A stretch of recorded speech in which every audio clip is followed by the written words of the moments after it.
Well, after a long day at the ballpark at Diddy Noble Field, Mississippi State has swept a series against Lipscomb on the baseball diamond. Two basketball teams are awaiting a huge day on Sunday, and there's just a lot going on in crossover season for Mississippi State. Robbie Falk here from 247 Sports and the Starkville Daily News, and this is a special edition of Talkin' Dawgs, recapping a big weekend on the baseball diamond and touching a little bit on what's ahead for Mississippi State basketball and what could be a huge day for both the men's and women's programs on Selection Sunday. A lot of sweating probably going to be going on for Bulldog fans from the men's selection show all the way into the evening for the women. But as of right now, there's a good chance that Mississippi State should be dancing with both teams in year one under Chris Jans and Sam Purcell. Let's start there.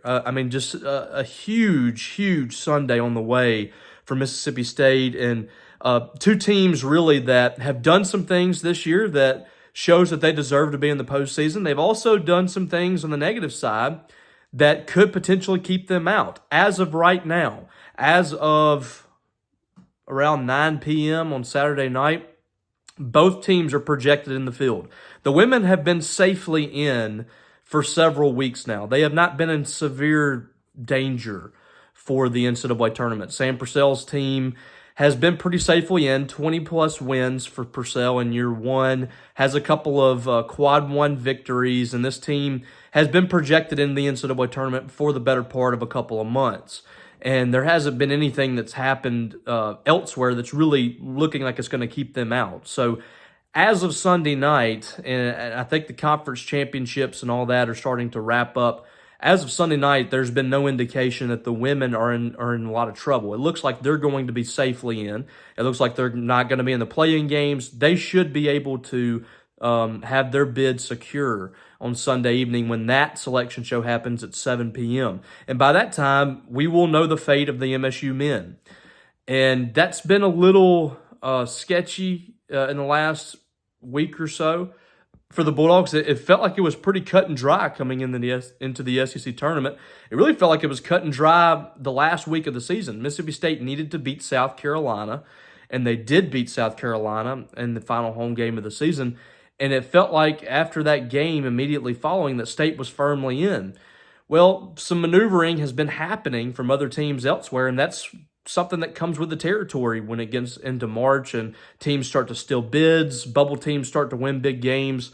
And the Bulldogs then needed to really beat Vanderbilt to feel safely in. They lost that game in a tough road environment in Vanderbilt in a game that State was in it in the final minute and just couldn't find a way to pull that one out. And that made their first game of the SEC tournament against Florida really a must-win. State struggled at times in the second half of that ball game, but found a way to win in overtime. And immediately following, it felt like State was, once again, securely in the NCAA tournament.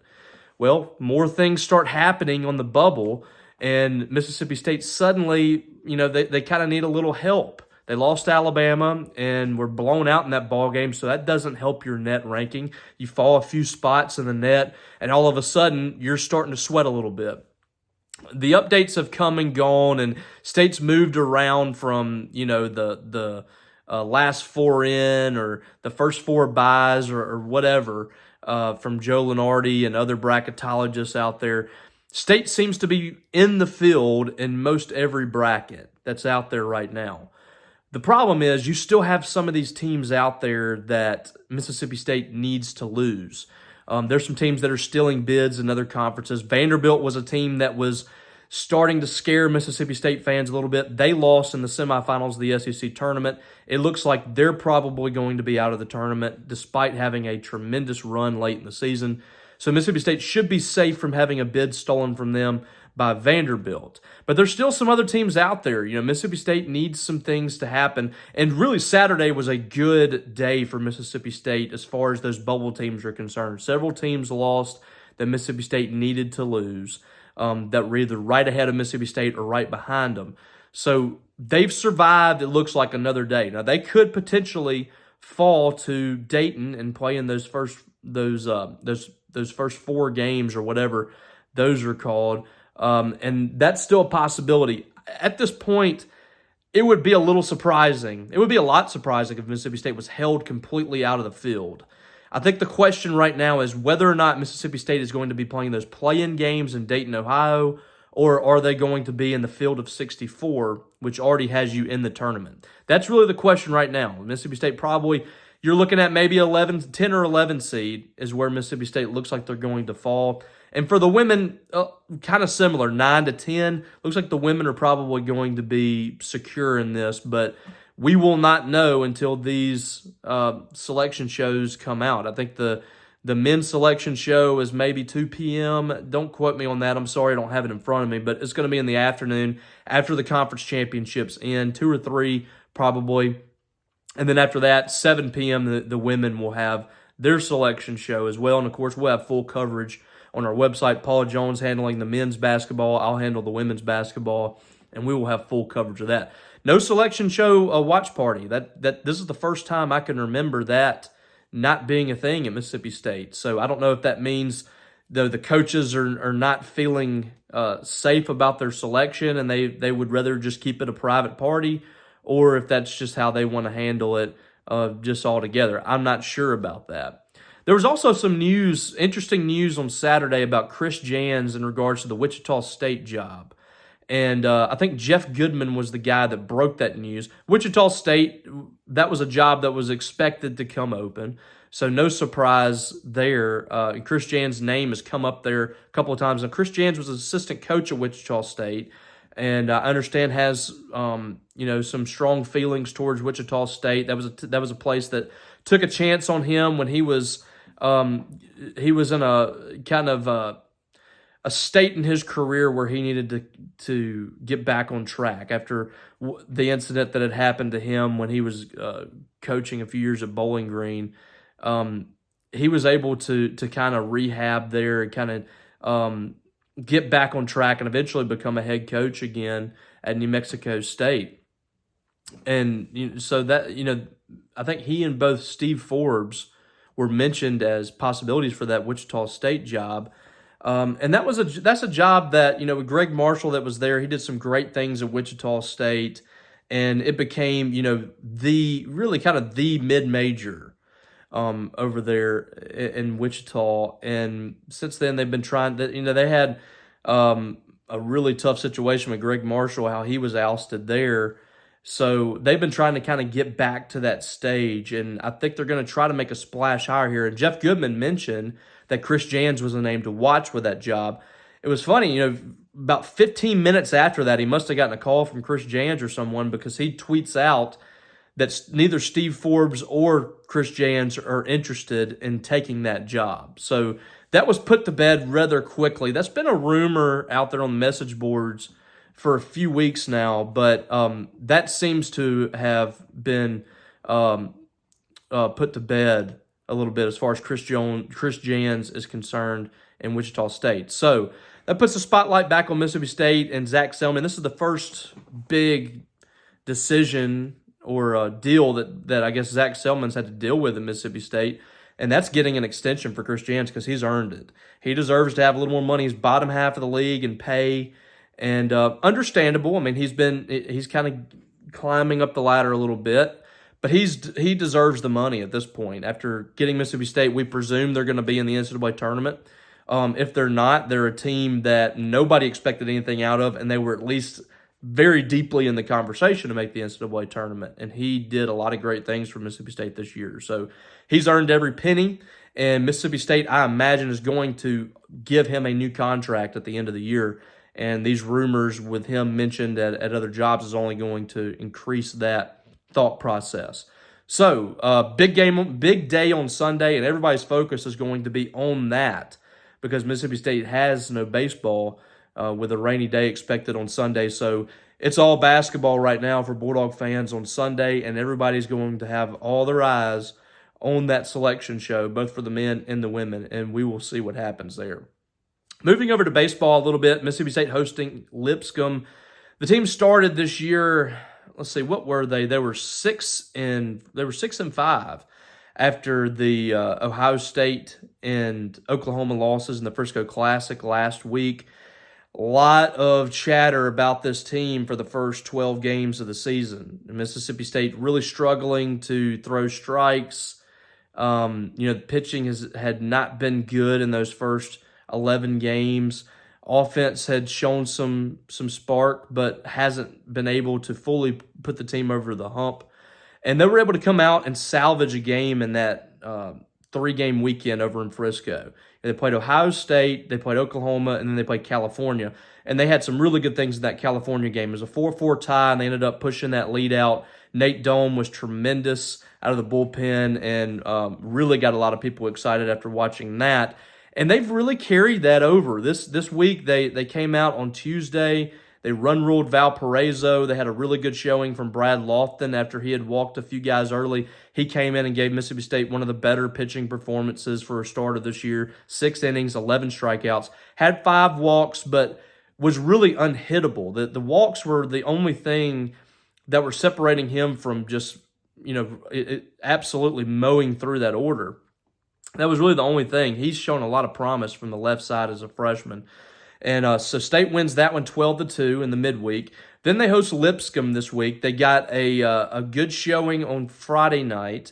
Durangelo Sanja comes out and, like Lofton, struggled a little bit with the walks, but kind of the same thing. I mean, they just couldn't hit him. They couldn't get hits off of him. And he had a really good performance. Gave up his first earned run of the season. Only 1 run surrendered. And State was able to win that ball game 8-3, I think. Evan Sierra came in, another freshman, just pounded the strike zone and did a good job in there in relief. Mississippi State had some big hits in that game and were able to win game 1 of the series. Doubleheader on Saturday, and State, really the pitching carried them in that ball game. Got a good start from Landon Gartman, the transfer from Memphis. 3rd straight start for Mississippi State starting pitcher of 6 innings. That's great news for Mississippi State. If you can get some good starts from these starters and piece things together with the bullpen, it changes everything for the Bulldogs moving forward. And that's kind of what they got from Landon Gartman. I thought he was excellent. 3 hits, I think, maybe 2 runs, or maybe 1 run. I'm sorry, I don't have this stuff in front of me. I apologize for that. But I think 2 runs on 3 hits for him. Walked a couple of batters. He was fine. I thought he did a good job in there for Mississippi State today. Nate Dome again comes in, and I thought really kind of dominated the ball game until the 9th inning. And I didn't really blame him for any of that in the 9th. But, has runners at the corners with 2 outs. It looks like he's going to get out of it. Tries to pick off a guy at first, and it looks like, State has Lipscomb dead to rights to get the win there, 3-1. Hunter Hines hesitates a little bit as the guy takes off to home plate, but he made a good enough throw to get him out of the plate, and the ball just came out of Luke Hancock's glove. It really was just altogether just kind of a mess for Mississippi State defensively there. I don't think one person is to blame. Hancock had the tag at the plate, but State shouldn't really have been in that position where it came down to a tag right at the plate. Got to be quicker than that. I don't know if trying to pick off a guy at first with a guy on third is the greatest idea either. So really just was kind of a mess there for State, and they end up tying the ball game right there at 3-3. But Kellum Clark made sure that none of that mattered. In the first at bat of the bottom of the 9th inning, sends one into the right center seats out there in left field lounge, and State was able to leave that game happy. In game 2, State was having trouble. Offense was tough for Mississippi State in that first game. They had some guys on base and just couldn't come through with a big hit. 7 hits in the game and 4 runs, and they just kind of struggled a little bit with runners on base. That was the case early in the ball game against Lipscomb as well in Game 3. And I thought Graham Eintema, first inning, walked a couple of guys, gave up a hit, and gave up a run. But after that, the next 4 innings were excellent from Graham Eintema. Gave up a couple of hits maybe during that stretch, 1 walk, and really allowed Mississippi State to settle into that ball game. They were able to build a 3-1 lead after falling behind, and he exited the game with 1 out and had a couple of guys on base. State ends up loading the bases with 2 outs, facing the guy that's been batting under 100 on the season, and he doubles off of Tyler Davis, and that scored 3 runs, allowed Lipscomb to take the lead 4-3. Something that we've seen now from this team from Mississippi State this week, they've handled adversity really well on the offensive end. We saw it in the game before that. Kellum Clark comes right out after losing that lead, hits a home run, and wins the ball game. That's what happened the bottom of the inning there in the 6th inning. Mississippi State, loads up the bases. They get a big hit from Bryce Chance. Finally, we're able to break through right there.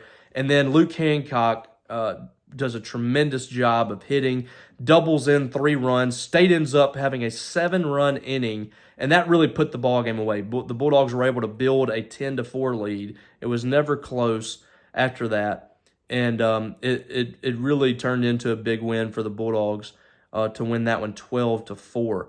Big moments in the game, 3 home runs from Ross Highfield. It's just impossible to keep this guy off the field. If you got to take him out behind the plate, he's going to have to DH, because it seems like every time he's in the ball game, he's getting a double, he's getting a big hit, he's getting, he's just a guy at catcher that is unlike a lot of players that we've seen there in the past. He's fast, he's athletic. We just don't see a lot of that from catchers. I'm not saying the catchers aren't athletic or anything, but to the point where he is athletically, he's just a different kind of makeup back there. He was a former running back in high school, Madison Central. He's got, an intensity about him that you really like. He's only getting better and better behind the plate. He's going to be a really special player. He hit 3 home runs in this ball game. First time since 2017, and we know who that was. Brent Rooker, the Triple Crown winner. A lot of us were there when he had 3 home runs against Kentucky in that weekend series. And, we saw a lot of some of those special attributes from Ross Highfield today. 3 home runs, and was able to kind of really blow the game open. He has 4 homers on the year now, and is just making it harder and harder for Chris Lemonis to sit him. I know he's got a decision to make with Luke Hancock and Ross Highfield both, and both have really come through in the clutch for Mississippi State at the plate. But it's going to be more and more difficult for Highfield to be left out of this lineup. And I think that you can platoon those guys.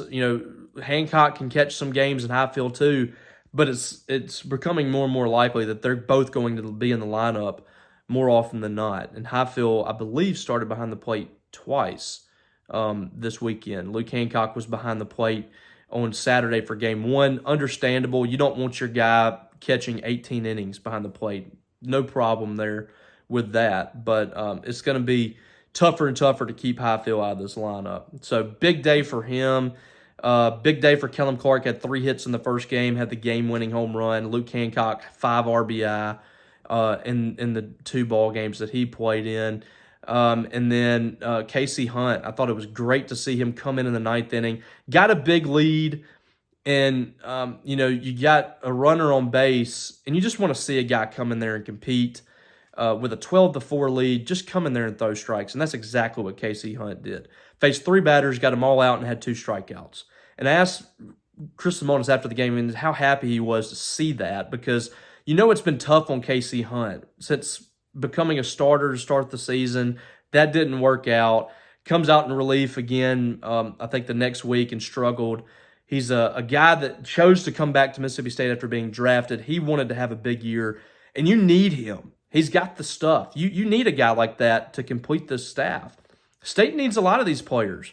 The pitching has not been stable enough to just cross off guys and expect things to happen with some of these freshmen that have been successful. They need some of these guys like Parker Sinnett, Cade Smith, Casey Hunt, even Tyler Davis has been struggling a little bit. Those guys have got to be at their best for Mississippi State to take this jump, because State cannot survive in the SEC without a competing pitching staff. And this staff has been a little inconsistent, especially with the walks. But if you get what you get from Casey Hunt in that 9th inning, if you get, the best from Cade Smith when he's able to come back, you get Aaron Nixon healthy, you get Pico Cone coming out of the bullpen from the left side that was a big piece for you last year. there's a lot of guys that aren't healthy right now that are on the verge and coming in at the right time. It's almost like you are picking up free agents here. We saw Aaron Nixon, the one inning that he's thrown this year was dominant in that first weekend for the Bulldogs. Those guys can change the season for Mississippi State, and I think that's what they need. They need those guys to compete. The offense is going to come. It's going to be up and down just like any offense, but there's some special hitters in this lineup. I think this offense is going to be really good for Mississippi State this year. The difference is going to be how they play defensively. They had 3 errors today after being really good in the past few games. They had a few lapses today. If those guys are steady, if the pitching staff comes around, then this team is right back where you want them to be. And I think right now they're in a good spot. 5 straight wins for the first time since 2021. And they have a chance to build even more momentum this week. And they're playing 2 really good teams next week in Biloxi. Nichols, who has started off really well. They're going for a sweep tomorrow against ULM, a team that beat Mississippi State a couple weeks ago.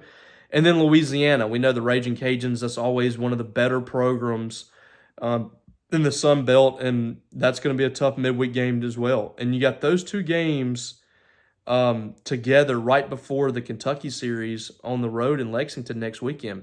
It's going to be tough for the Bulldogs, but if you come out of this, you win those 2 games in the midweek, you win the series against Kentucky, it's game on for the Bulldogs moving in the SEC play. So not time to give up on State just yet. I think that Chris Lemonis is a really good coach.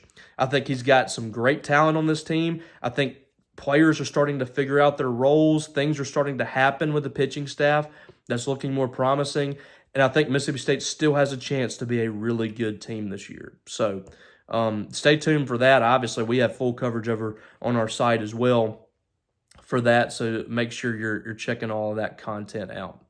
All right, guys, I appreciate you guys for tuning into this. Hopefully, you guys have some great news on Sunday when Mississippi State hears their name called for the men in the women's tournament. That would be pretty special for those 2 programs to both make it in year 1 for both of those coaches. And I don't think there's any doubt that the programs are on the rise, but this would be a nice gift for Mississippi State, a nice cherry on top for this season to have an opportunity to compete in the big tournament. So big day ahead on Sunday. Hope you guys enjoy it. Hope you guys have a great one.